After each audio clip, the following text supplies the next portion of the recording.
પકડી અખિલ બ્રહ્માંડનો માલિક એમ કહે છે, માં એક વાત કરવી છે. જશોદાજી ખીજમાં હતા. મૂકી દે છેડો મારો, તારી વાતમાં ફરિયાદ સિવાય કાંઈ નહીં હોય. આ ગોકુળની ગોવાળિયાની ફરિયાદ છે. છેડો પકડીને કહે છે, માં એક વાત કરવી છે. શું પુસ્તક લખ્યું સાહેબ? મૂકી દે છેડો મારો, મારી વાત સાંભળવી નથી. હાલ્યો જાય સાહેબ. એક વાત કરવી માં, સાંભળીને તમે અહીં બેઠા છો. કલ્પના કરજો 5000 વર્ષ પહેલા ઈ વ્રજમાં ઈ નંદરાણીનો છેડો પકડીને અખિલ બ્રહ્માંડનો માલિક જ્યારે કાકલુદી કરતો હશે, એ ચિત્ર કેવું હશે સાહેબ? એક વાત કરવી છે માં, મારી વાત સાંભળને. જશોદાજી ઉભા રહ્યા. બોલ બેટા, શું વાત છે? માં મને તું ખોલામાં તો બેહાડ. કૃષ્ણને ખોલામાં બેહાડ્યો. કાળુભાઈ માથે હાથ મૂકી અને પૂછે છે, બોલ બેટા શું વાત? ભગવાન કૃષ્ણ એમ કહે છે, માં મથુરાથી રથ રવાના થઈ ગયો છે. અકુલ કાકા મને તેડવા આવે છે. માં હવે હું વ્રજ છોડું છું. ઓહ, આટલું જ જ્યાં બોલ્યો એક આંખમાંથી શ્રાવણ ને બીજી આંખમાંથી ભાદરવો મળ્યો જવા સાહેબ. ઓહ, સમય પૂરો થઈ ગયો બેટા? હા માં, સમય પૂરો થઈ ગયો. મારી લીલા પૂરી થઈ ગઈ. હવે હું વ્રજ છોડું છું, ગોકુળ છોડું છું. ગોકુળ છોડજો? તો હા. ઓહો, એ આંખના આંખોથી કૃષ્ણ પલરી ગયા આખા સાહેબ. લાલો 11 વર્ષ પછી ભગવાન કૃષ્ણ કહે છે, માં તો નથી બોલી શકે એવી સ્થિતિમાં. કૃષ્ણ કહે છે, માં મારી પાસે કંઈક માગી લ્યો ને. બીજા દોરમાં હું વાત કરીશ. ભગવાન રામે એકવાર કહીને કીધું કે મારી પાસે માગી લ્યો.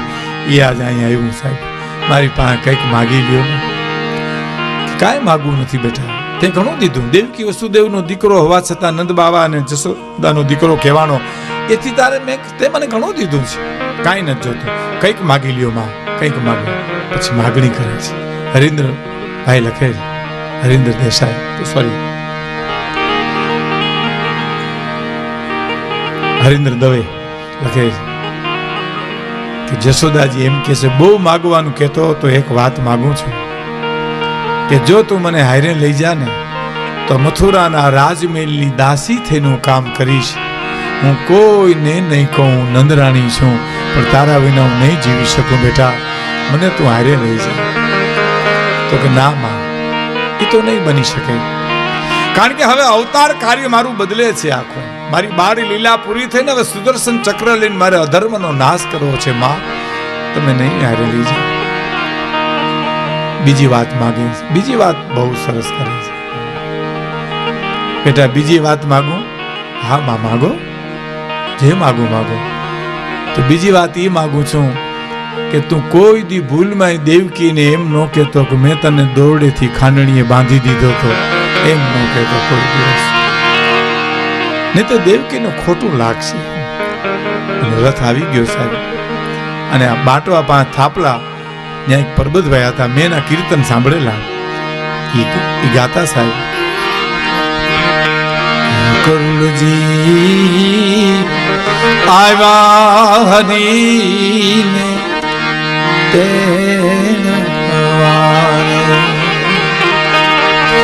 એ જી રથડો છૂટો છે નંદ દરબાર.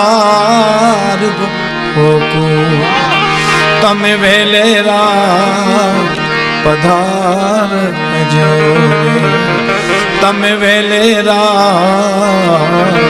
પધારજો.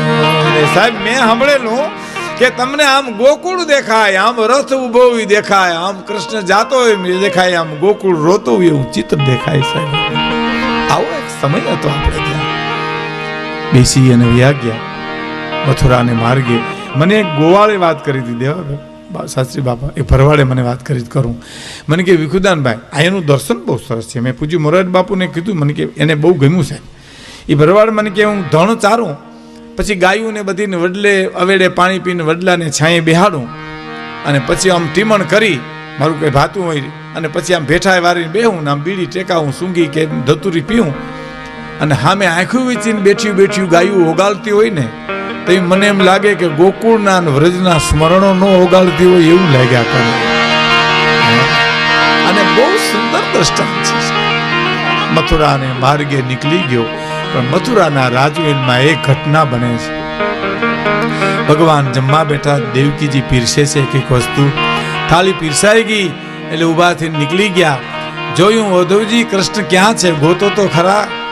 હે આમ ગોતવા મીડા તો જઈ કાટ કાટ કાટ દાદરો માડ મેળીએ જઈને જોયું તો સાહેબ પહેલી વાર ગોકુળ તરફની બારી ખુલ્લી મૂકી અખિલ બ્રહ્માંડનો માલિક રુદન કરે છે, રોવે છે સાહેબ.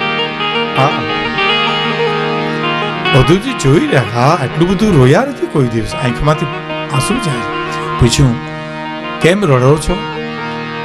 કૃષ્ણ જવાબ આપે, રડતો નથી ઉદ્ધવજી, મને કોક રોવરાવે છે, મને વ્રજ રોવરાવે છે ઉદ્ધવ, મને ગોકુળનો નેહ રોવરાવે છે ઉદ્ધવ, મને નંદ બાવા જશોદાનો પ્રેમ રોવરાવે છે ઉદ્ધવ.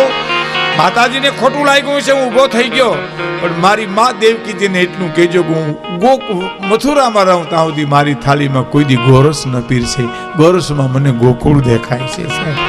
એ કેવો વ્રજનો પ્રેમ છે, તમે કલ્પના તો કરો. અને ઉદ્ધવજીને જ્ઞાન પંડિતાઈ, જ્ઞાનની પોટલી, અને એમ થયું ઓહો આ તો ગામડાના ગોવાલિયા માલધાર્યું, અને એનો એટલો બધો પ્રેમ. એટલે ભગવાન કૃષ્ણને એટલું જ જોતું હતું. અને ઉદ્ધવજી કીધું તો હું એને અજ્ઞાનીઓ છે, અભણ છે, માલધાર્યું છે એને સમજાવી આવું, એટલું જોતું તો. જાવ ને ઉદ્ધવજી, વ્રજ જાવ ને, એને સમજાવો ને. હા ભગવાન કૃષ્ણને એટલું જ જોતું હતું કે એને એની જે પંડિતાઈ છે, બુદ્ધિ છે, એને ઓગાળીને પ્રેમની કંઠી બંધાવી હતી ભગવાન કૃષ્ણને સાહેબ. એટલું જ જોતા હતા. જાવ ને, કઈ આવશે તો હાજે આવતો રહીશ. ગયા સાહેબ. હવે સાંભળજો, બરાબર ગોકુળના પાદરમાં આવ્યા, ગોપીઓ પાણી ભરે છે. એમાં કોણ પાણી ભરે? કૃષ્ણ કૃષ્ણ કૃષ્ણ સાહેબ. આ બાજુ ઘડો પડ્યો છે, આ બાજુ હા હેલ પડી છે, આમ લવામાં જોયા કરે. એમાં ઉદ્ધવજી ગયા સાહેબ. પૂછ્યું મારે નંદ બાવાને ઘરે જવું છે, નંદ બાવાને ઘરે જવું છે. એક ગોપી આવી, ક્યાં જવું છે? નંદ બાવાને ઘરે જવું છે. એમ ક્યાંથી આવો છો? મથુરાથી આવું છું. શું નામ તમારું? ઉદ્ધવજી. નામ સાંભળ્યું તું પણ જોયા આજે. પછી જે બોલી છે ગોપી, ઉદ્ધવજી નંદના ઘરનું કોઈને પૂછવાનું ન હોય. આ પાણીનો જે ધોરિયો વયો આવે છે ને, એને કાંઠે ને કાંઠે વયા જાય એટલે નંદ બાવાનું ઘર આવી જશે.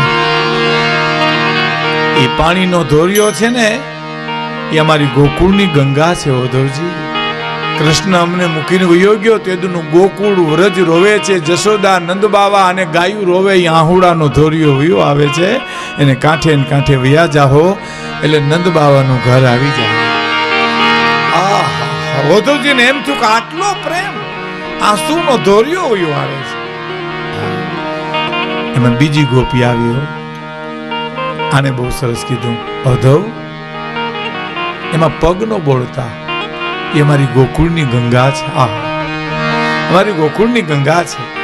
ઉદ્ધવ એ માધવ મળે તો એને કહેજો તેદીનો રાસ તારો બાકી છે.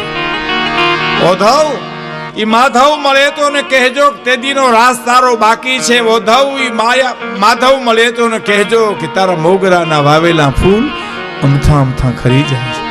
ઉદ્ધવ હવે સાંભળજો, શબ્દ પ્રયોગ કર્યો છે. ઉદ્ધવ એ હૈયા ફૂટાને તમે કહેજો કે ગોકુળમાં એક નથી યમુના, હવે તો નેણે નેણેથી વહી જાય છે. અને ઉદ્ધવ માધવ મળે તેને કહેજો કે આવી ઠેર ઠેર મૂકે ને માયા, આ તો ગોકુળ છે તે સહી જાય. આ વીર તો ગોકુળ સહન કરી શકે, તારો બીજું નો સહન કરી શકે. તા તો પંડિતાઈની પોટલી મંડી ગઈ ગળવા, અને એમ થયું કે આટલો પ્રેમ. આમ જ આગળ હાલ્યા હતા, એક ગોપી લમણે આ દિન બેઠી હતી, અંધારું થઈ ગયું એટલે બીજી ગોપીએ પૂછ્યું દીવો કરું? અંધારું થઈ ગયું, દીવો કરું? તો બીજી ગોપી ઈશારાથી જવાબ આપે, ના ના દીવો મબોય હે સખી, મું અંધિયારે સુખ. મારે અંધારે હારું છે, દીવો નથી કરવો બેન. પણ અંધારું થઈ ગયું બેન, દીવો કરવા દે. તો કે ના, દીવો મબોય હે સખી, મું અંધિયારે સુખ, મેં દીવા પે ટાઈ કર કિનકુ દેખો મુખ. જેનું મોઢું જોવા જેવું હતું તો યોગ્ય, હવે આમાં કોના મલાજા કરવા રાણાજી, અમારે કોની લાજો આમાં? ઓહો, ઓધવજીની પંડિતાઈની જ્ઞાનની પોટલી મંડી ગળવા. આમ જ્યાં આગળ હાલ્યા હતા ગોપી કૃષ્ણનું ચિત્ર ચિત્રે છે. દિવાલમાં વાંકડિયા વાળ કર્યા, પોપટની ચાંચ જેવું નાક કર્યું, પરવાળા જેવા હોઠ કર્યા, પગનો ચિત્ર્યા સાહેબ. પીછી વાટકો પીછી મૂકીને હાલતી થઈ ગઈ ને, અધૂરથી રાડ નખાઈ ગઈ સાહેબ. કે પગ કાં ચિત્રાની? ગોપી પાછી વળીને કે પગ ચિત્રું પાછો વયો જાય ગોકુળમાં. પગ હતા તો વયો ગયો ને, પગ ચિત્રું તો પાછો વયો જાય ગોકુળ. પોટલી ગળી ગઈ સાહેબ, અને પ્રેમની કંઠી બાંધી અને એટલું ગોપીએ કીધું કે તમે કાનુડાને બનાવો રે, યશોદામાં તારી રોવે છે, મોહનને મનાવજો રે, યશોદામાં તારી રોવે છે, કાનુડાને બનાવો રે, યશોદામાં તારી રોવે.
મારા નાથ પણ હરિવાર હરિવાર ફેરનાથ, એ તું તો ચુંબન લેતો તો શામળા, મોહનને મનાવજો રે, સુદામા તારી રોવે છે, કે બનાવો રે, સુદામા તારી રોવે.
આંસુ છે આ દેશની સંપત્તિ છે. એટલે મૂળ વાત ઉપર આવું છું કે કેટલા જન્મની કમાણી સહી કરીને યોગ્ય સહી કરી ગયો. અહીં સાબિતી શું? છેલ્લી કડી ભગત બાપુના કવિતાની આ છેલ્લી કડી કે કાગ ફળિયામાં તારા ફરે અડવાણો રે. દુલા કાગ એમ કે છે જશોદામાં તારા ફળિયામાં જે ઉઘાડ પગે અડવાણો એટલે ઉઘાડ પગે કે કાગ ફળિયામાં તારા ફરે અડવાણો કાગ ફળિયામાં તારા એ જે ફરે અડવાણો રે એ જે હું તો સરજો નહીં તારા પગથિયાનો એક પાણો રે નંદરા